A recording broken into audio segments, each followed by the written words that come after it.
Since this is defensive camp, this is Trey Phills. Trey is with the G-League Hornets right now. He went to Yale, two-time Ivy League champion, and one-time Defensive Player of the Year in the league. Okay, so I just want to introduce Trey and have him give you a few words about his approach to defense and why he was able to have the success that he had at that level on that end of the floor.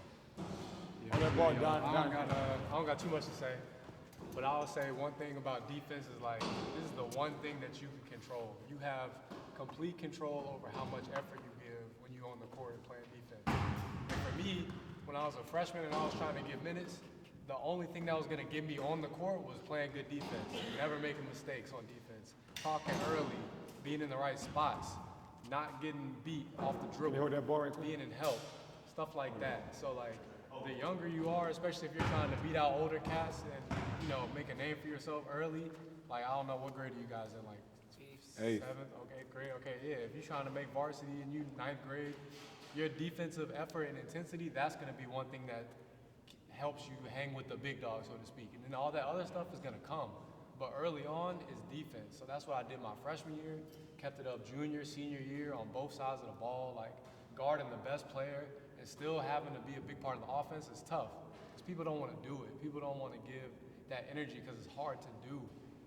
And then even in the G League, right now, what's going to give me a look in the NBA is being able to guard, hit open shots, and just bring energy on both sides of the ball. So I mean, what was your minutes progression from freshman to senior year? Freshman year, I played. So we had 5 freshmen. Only 2 of the freshmen played. Me and this big man. I played in maybe a quarter of the games. Ended up getting a little bit more minutes towards the end of the season, 10 minutes or so freshman year. Sophomore year, I started, and I never looked back. Sophomore, junior, senior year, I started all three of those years.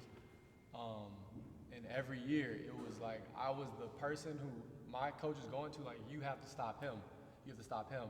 Sophomore year, I played against Markelle Fultz.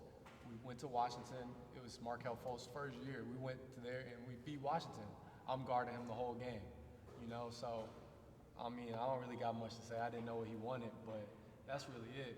How was your approach from when you were studying your opponent standpoint, from personnel before pregame, leading up to the game, practicing during the week, etc.? Yeah.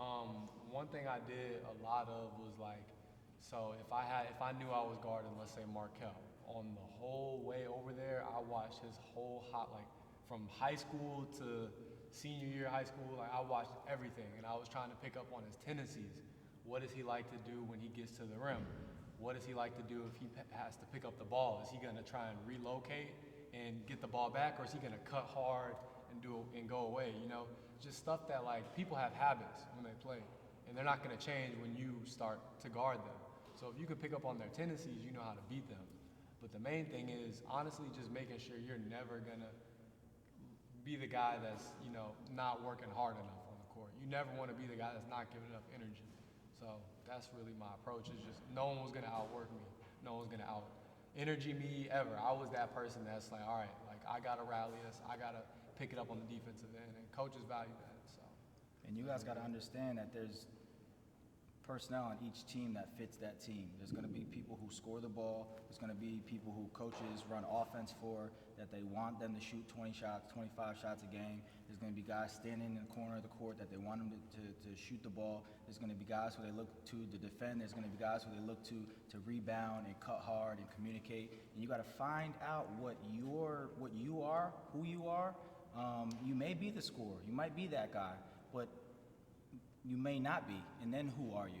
And you guys got to find ways to be productive and efficient and bring value to the game without having the ball in your hands. All right, and that's what Trey was able to do, and that's when you win 2 championships. That's how you win championships, because everybody does a little bit of something. And last thing, if I would have sat around and compared myself to, I'm not shooting 20 shots a game, I'm not shooting 15 shots a game, that's really toxic. Once you get that in your head, it's easy to just give up and be I'm not the guy, I'm just not going to do anything. For me, I was I'm just going to embrace my role and see where it takes me. And it ended up working out. I'm in the G League. So I got a lot of work left to do, but it's that same mindset right now I'm not the guy in the G League that's gonna average 20 a game. You know, they don't want me for that. But that's not what's gonna get me to the next level. What's gonna get me to the next level is the same things that I'm telling you guys right now every step of the way. Because the game is the game. It doesn't change at any level. It's the same. So, All right. Thank you, Trey. yeah, no doubt. No doubt. Get a drink real quick. You got a minute and a half.